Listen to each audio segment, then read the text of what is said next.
Hello and welcome to this episode of GA Today, General Association, #B4, Breaking Barriers While Building Bridges. Right. I'm delighted today to have along with me my co-host, our state moderator, none other than the Reverend Dr. Bernard Crayton.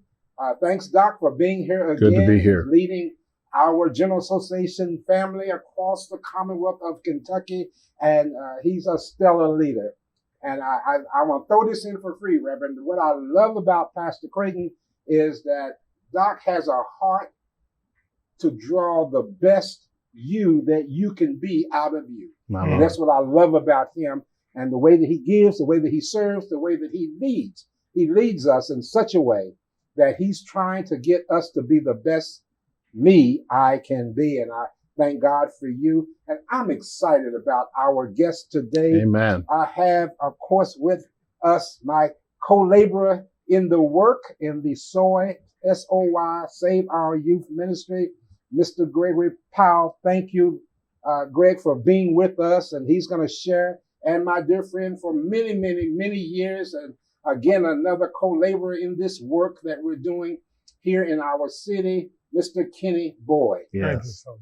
And I'm glad that you gentlemen are taking the time to come and be with us today. We're going to talk about violence and the Black church. Both of you gentlemen, Mr. Boyd, you work for the city of Louisville in the what's called Ocean. Yes, I do.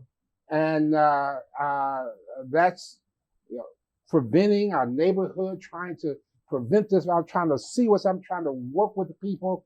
And also, Mr. Powell, you also work with OSHA in the and out of the mayor's office.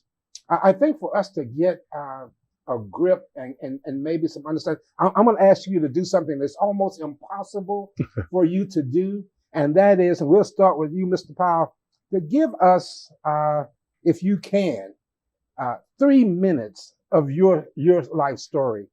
Give us 3 minutes that will help us and our audience shape their understanding of why you are so passionate about giving back to the community and about your desire to save every young person that you can.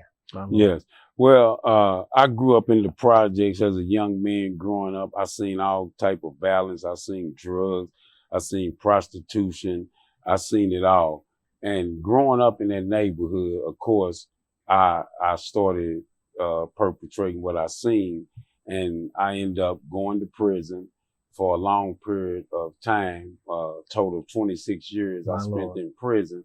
And while I was in prison, I educated myself. I went to school. I got my GED. I got 3 vocational trades. I got 2 college degrees while I was in prison. And I got all the self-help that I could while I was in there, NAAA, valid offenders, anger management, because I knew once I stepped back out in society that I didn't want to be the same Gregory Powell when I came out that I was when I went in. So when I got out, I started working with youth because I seen the transformation, because I started seeing 18 and 19-year-old kids coming in and out of prison. So I decided to do something about that. And that's when I got out of prison and I started working with youth and start trying to transform them, because I didn't want to see them go down the same road that I went down. All right, thank you. And then, of course, Mr. Kenny Boyd, your name is almost a household name in this city because of the work that you've done and the people that you've mentored and the very humble way you've gone about conducting and carrying out your life. Share with us just, if you can, like I say, if you can give us about 3 minutes of your life story. You know, Rev, I want to thank you and for just giving me the opportunity to be here with you all today. You know, and when I look back on my journey, you know, I come from Nashville, Tennessee, and I come from the project just like Greg. I was raised in the hood with 6 brothers, 2 sisters, and 1 mama, and we was poor. You know what I mean? And I was a guy who grew up, and we didn't have the Converses, we didn't have the name brand clothes and stuff like that, and you know, and what happened with me, you know what I mean? I wanted to be like the Joneses. I wanted the Jerry Curl. I wanted the Converses. I wanted them. And I never forget that day I was helping this guy wash his car, and he said to me, "You want to get paid? You want to make some money?" And right then he gave me that first sack, and right then my life just took off. You see what I'm saying? Wow. And all of a sudden, I became rebellious to life. You see what I'm saying? I felt untouchable. I felt it was okay for me to do what I want to do. Next thing you know, I started selling drugs. Next thing you know, I get put out of school. Next thing you know, I get shot down in the streets of Tennessee. Wow. Next thing you know, I start getting locked up. Next thing you know, everything that looked so great became a dark nightmare. You know what I mean? It was excited at the beginning, but at the end, I lost everything. I became my best customer. Next thing you know now, instead of me serving drugs, I'm using drugs. Next thing you know, instead of me having 2 or 3 apartments or houses, I'm sleeping in abandoned buildings, I'm sleeping in abandoned cars, I'm sleeping in bushes. I end up under the viaduct in June of 1989, and I fell to my knees right then on the railroad track and said, "God, please help me." My Lord. Help me, God. Show me a way out. And that's how I jumped on an 18-wheeler truck, not knowing my destination. But I knew that I needed to get out of Tennessee. That I knew that if I didn't leave Tennessee, I was going to die. You see what I'm saying? And so what happened, I ended up in Louisville, Kentucky. Didn't have no family, no friends, no nothing. You know what I mean? I just jumped out of that truck and I walked around the city for 5.5 years until July the 18th, 1994, a transformation came about in my life. You see what I'm saying? Once again, I said, "God, help me." Yeah. But this time, this cry was from the inside out. It wasn't that counterfeit cry. It was that gut cry. That pain cry. Only God knew that I was in so much pain. And he showed me a way out. And that right then, I wanted to give back. I feel that by me still alive today, because see, I could have been a guy that got 99 years in one day. I could have been a guy that got killed out there in the street. But for whatever reason, God covered me. He protected me. And for whatever reason, I felt there was a need for me to give back to my community. And whatever I wanted to do was be able to reach that little boy or that little girl was going through the same mindset that I was going through as a little boy growing up. You know what I mean? So that's what it was like for me. And that's what made me do and have the passion and the purpose of what I do today, is being able to give back what was so freely given to me. Again, thank you all for being here. Thank you for sharing your life story. I know, Mr. Powell, you and I have worked together this summer, and So I Save Our Youth program, a mentoring program where ex-offenders and others such as yourself are mentoring, because you've been there, you've done that, you know what the deal is, and you know how they feel, how these persons that are out here, especially our youth, what they are possibly going through. And so do you, Mr. Boyd, because you know, the founder of Youth Alive and the impact that program has had on so many lives. As a matter of fact, I got books in my office right now that was written by a young man that went to the Youth Alive program, who's now doing well. And he wrote a book about the program and honored you in the writing of that book. Dr. Crayton, you lead the General Association, 546 churches across the Commonwealth of Kentucky.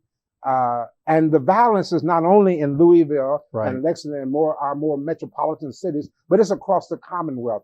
And both Mr. Powell and Mr. Boyd has some insight. What would you like to ask of them concerning the violence and the Black church? You lead a multitude of churches. Right. How do you view that, and what do you feel about that? You know, as I was listening to their introductions, I was wondering in my mind what difference the Black church can make. Can we make a difference? Is it possible for us to come together as ministers, not only in the city, but across the state, and make a difference in our communities. I believe that it is possible, but you know, I wonder, and maybe you all can share this with me, how the church is viewed. How is the church viewed in the community now? I would love to get your impression about that. Well, you know, for me, the church is viewed in a way where, you know, the view that I see and I hear about it is that all they do is speak to those inside of their box, inside of that 8-block radius. They don't come outside of that box. You know what I mean? You know what I mean? And that's what I see, and that's what I hear so much about. You know what I mean? You can reach out to many churches, and they say they're gonna come, but they don't show up. You know what I mean? And I, like I was sharing with you earlier, Reverend, is that if we had churches, real church men, real church people come to the forefront, you know what I mean, and stand up and say, we tired. Got you. You know what I mean? Let the community hear you say, I'm tired. Not your congregation, but the community. Yeah. You know what I mean? Let them see you stand not at the pulpit in your church, but outside in the grass and where everybody can see you and say, I'm tired. What do we need to do? You know what I mean? Because we stand on y'all shoulders. You see what I'm saying? You know what I mean? And then I honestly believe that's become it might not come overnight, it'll become a transformation. And the theory and the thought of others about the black churches, about the preachers and the ministers inside the church might get a different conception, might have a different mindset. Interesting. You know what I mean? Yeah. You know what I mean? Because just imagine how many times we don't have riots and how many times we don't have so much going on in our community, and you see very few ministers, black ministers out there, you know what I mean, standing in the midst of the storm. Right. You got some now, you know, you can't cross out the one. No, I ain't gonna say no name, but they know who they are. Yeah, right. But look how big this church is, this community is, and how many churches there are in here. Right. You know what I mean? So that's my 2 cents in it. Yes, sir. Mr. Powell? Yeah. Well, just to piggyback off what Mr. Boyd said, is that the negative thing that I heard about the black churches is that they don't do enough. We got all this violence that's happening. You don't see the pastors marching down the street when you got people that's protesting. You very seldom see, like Mr. Boyd was saying, pastors that's in it. It's right there with it. And I was sharing with Reverend Smyzer over the phone yesterday. We were having a conversation, and I was telling him that, like, if someone get killed on a corner and everybody in that community should be on that corner where that kid got killed, and they should be protesting, and they should be tarred, just like when I seen the little boy that got killed on the bus stop. It's like I seen that it angered so many people. Right. And so many people were speaking out on the news, and everybody was there on that corner. But why hasn't that been happening? Why did it take that incident to make people angry? You should have been angry. You should have been mad, because killing's been going on. It ain't the first time a 16-year-old got killed. It's been 14-year-olds that got killed. It's been 12 and 13-year-olds that got killed. It was 2 little 16-year-old girls that got killed. But people didn't seem that they was as angry as they was when this kid got killed on the bus stop. But they should have been angry. And like Kenny said, it makes a difference when you got preachers out there. And I also shared this with Reverend Smyzer. I always had a thing about, I call the 5 P's. And it's the parents, the police, the preachers, the principals of these schools, and the politicians. Because these are the 5 people that make up the difference. Because it starts at home. It starts with the police in our community. It starts with the preachers in our churches and in our schools. And with the principal and the politicians who make the laws and govern the law. Right. So that's what I see. And that's the negative that I heard, that our black churches is just not doing enough. And the reason why I asked that question is because I remember when we were protesting last year here in the city after Breonna Taylor was killed, and everybody was protesting. And I remember being at a news conference downtown where ministers came together, and we wanted our voices to be heard also. But the young brothers and sisters Black brothers and sisters community, it seemed like they did not want to hear what we had to say. And, you know, even while we were trying to share our concerns and thoughts and wanted to be a part, it was like, it's too late. You know what I mean? You know, and I wonder, Brother Palmer, what you just said is like, it's like we almost have missed the boat, and we should have been angry. We should have been on those corners. And I don't know, and I say that, but I know there's still something we can do. But I wonder now the perception, especially our young people, as they look at the Black church, as they look at the Black preacher, that 1P you talked about. I don't know if there's that much respect anymore. There was at one time, but I think that we have stayed in those four walls so long that I wonder, have we lost the respect of a lot of our Black brothers and sisters in our community? I know that we need to fight on. We need to do what we can, but that really bothered me because, man, they were just talking over us. They said, we don't want to hear anything y'all got to say. And so that was just protesting because of Breonna Taylor. But still, we still have violence every single day. Right. And you're right. This young man, for some reason, we all got angry over that. We all got mad. And I asked myself, what can I do other than make a donation to his funeral? What else can I do for this community?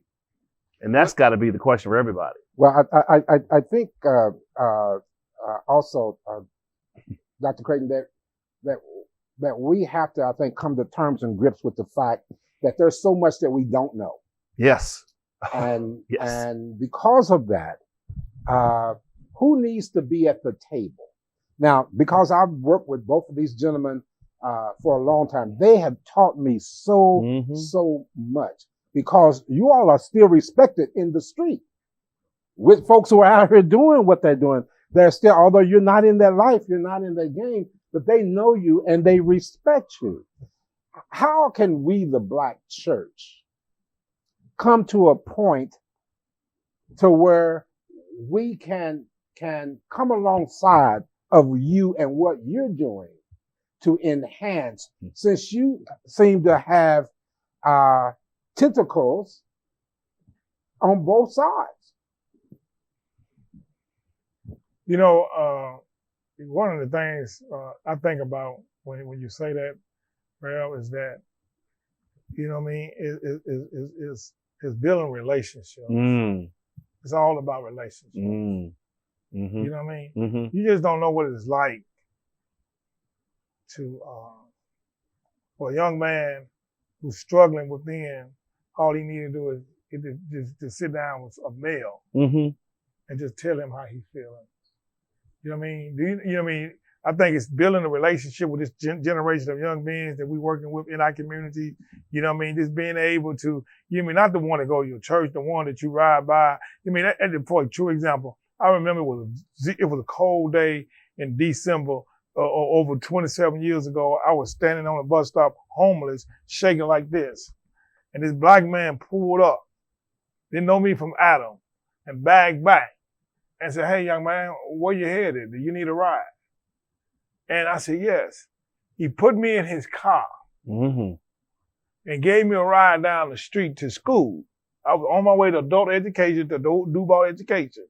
And he didn't know me, and then he introduced himself to me. You know what I mean? And then he told me, man, when you get out of school, when you finish your work in school, get in touch with me. I'm going to help you go to college. My Lord. We're talking about that guy that you passed by, that little boy that you pass by every day. Wow. Have you ever thought about just stopping and say, "Hey, young man, how you doing? Do you want some ice cream?" Just a simple conversation can change. That could change something that could make a whole lot of difference, man. And that man that I'm talking about 27 years ago is a man who helped me start my organization 17 years ago. Wow. Ain't that something? Yeah. Yeah. Isn't that something? It's Yeah. based on just a simple conversation. That's right. These little boys, this generation needs someone that they can believe in, someone that ain't gonna judge them based on what someone else said about them. Wow. Well, Mr. Powell, you and I worked together with the youth program, Soy, Save Our Youth. And we had a young man, you talked about him earlier when we were together, who, before he came into the program, and I won't call his name, but before he came into the program, we heard some pretty horrible things about him. But then when he got in the program, we never saw in him or out of him what everybody told us concerning him. Can you speak to that? Yes. Yeah, he came by the building today, and we was talking about him because we had heard so much about this young man, and we never heard nothing good about him. Everything was bad. Mm-hmm. And when he came into our program, I addressed him and I told him, I said, everything that I've heard about you has been bad. I said, nothing good. I said, but I don't see what everybody says about you. So why is it that everybody tells me that you so bad? And through our program, this young man it's one thing that he learned first, and it's one of our principles. He learned respect. Mm-hmm. Because he came into our program first, he was yeah, no, what. Wow. When he left, it was yes, sir, no, sir. Yeah. And we had 7 principles to learn. He was 10 years old, and there was other kids in our program that was 15 and 16 years old. And he knew those 7 principles, and he knew the definition to 5 of them, and it was 15 and 16-year-olds that didn't know. Oh, my Lord. So that's the change that this young, and he's a real bright, intelligent young man. He was number 10 years old. Wow. Wow. Yeah. Well, as our time is winding down again, gentlemen, thank you so much for being with us. I want to get this in. If you all had a magic wand that you can wave over the black church, that would have a tremendous impact on reducing the violence in our city and making a difference in the lives of the people, what would that be? Wait, Greg. Well, like I said, and I say this because it's one of my 5 P's, and it's the preachers must get involved. Gotcha. They got to. It's a must. And it was what Mr. Kenny Boyd had said earlier about if you just get 20 real men and real ministers to come together and get in a circle and just ask themselves, what can we do to make a difference and what make a change? And to see the black church get involved in the violence in our community, that's what will be my magic wand over the churches. All right, my magic wand will be is that with them 20 black males, preachers, ministers, whatever they may be, is to be able to come outside of that box and walk into areas of the community where people feel afraid to walk into. I mean, the trenches. You know what I mean? I'm talking about, you know what I mean? I'm going to tell you where they at, though. A lot of these teenagers, a lot of our kids is inside JCPS. You know what I mean? Mm. You know what I mean? That's where they at. You see what I'm saying? If you inside the school system. Inside of the school system. If you really want to get to them, all you need to do is find a way to, because you know what I mean, they'll let you in a way. You know what I mean? If you want to go in there and say, let's say, for example, if you go to Breckenridge, I'm going to use Breckenridge as an example, and you tell them you want your 5 most aggressive young men, and you just want to meet with them once a week. And consistently, you got to be consistent. Got to be consistent. And just talk to them. Let them talk to you. You know what I mean? Just the impact of you just showing up wow, will make a difference. You ain't even got to say, no, just showing up. Because guess what? So many people come in and out of their lives. Gotcha. You know what I mean? So many people say, I'll be here, but don't show up. Always finding excuses. You know what I mean? And guess what happened? His daddy said, I'll be back. My dad. And guess what? His daddy ain't showed back up sir. yet. Yes, sir.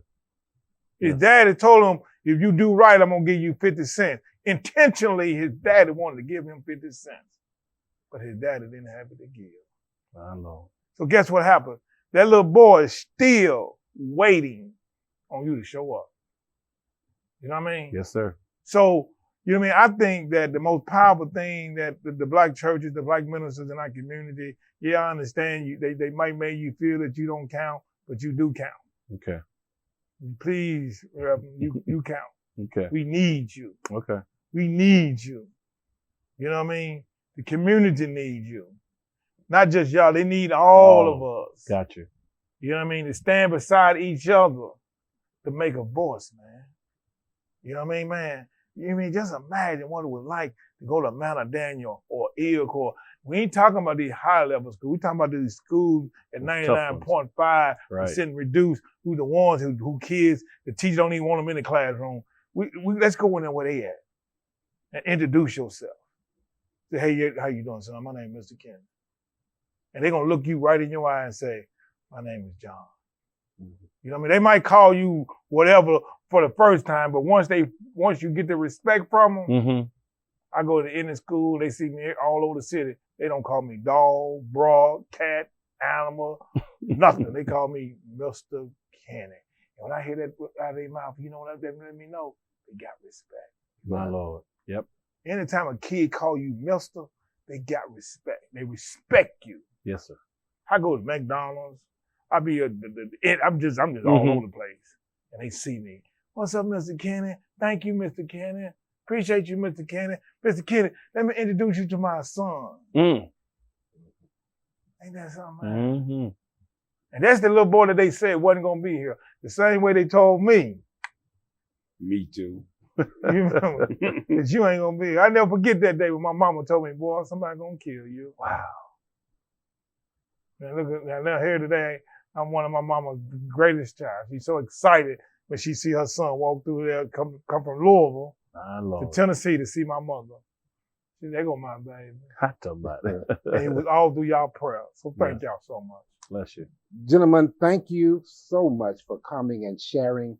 I know Moderator Crayton, his team, his cabinet, we're going to take this and we're going to really try to do something with it. Yes. We appreciate the insight that you have been able and so kind and gracious to give us and to share with us, because these are not the circles that we normally hang in. These are not the voices that we normally hear. And so therefore, it is for us, not only eye-opening, but it helps us to broaden our understanding of what we can do in order to make a difference. Because we do realize that the church has been the organism. That's right. In the Black community. That's right. That has been the one that really held the Black community together and given the Black community an opportunity to pole vault, to be a springboard to bigger and better things in life through the grace and mercy of God. So thank you again. Our time is running out. Thank you for being a part of GA Today, General Association, #B4. We are breaking barriers and we are building bridges, and we will make a difference until our next episode. Thank you so much for joining us. We'll see you soon. That was good.